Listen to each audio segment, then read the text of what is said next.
اور ہم نے فرعون کو اپنی سب نشانیاں دکھائیں مگر وہ تکذیب اور انکار ہی کرتا رہا۔ کہنے لگا کہ موسیٰ، کیا تم ہمارے پاس اس لیے آئے ہو کہ اپنے جادو کے زور سے ہمیں ہمارے ملک سے نکال دو؟ تو ہم بھی تمہارے مقابل ایسا ہی جادو لائیں گے، تو ہمارے اور اپنے درمیان ایک وقت مقرر کر لو کہ نہ تو ہم اس کے خلاف کریں اور نہ تم، اور یہ مقابلہ ایک ہموار میدان میں ہوگا۔ موسیٰ نے کہا کہ آپ کے لیے یوم زینت کا وعدہ ہے، اور یہ کہ لوگ اس روز دن چڑھے اکٹھے ہو جائیں۔ تو فرعون لوٹ گیا اور اپنے سامان جمع کر کے پھر آیا۔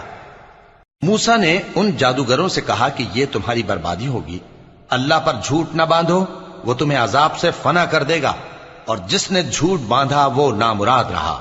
تو وہ باہم اپنے معاملے میں جھگڑنے اور چپکے سرگوشی کرنے لگے۔ کہنے لگے یہ دونوں جادوگر ہیں، چاہتے ہیں کہ اپنے جادو کے زور سے تم کو تمہارے ملک سے نکال دیں اور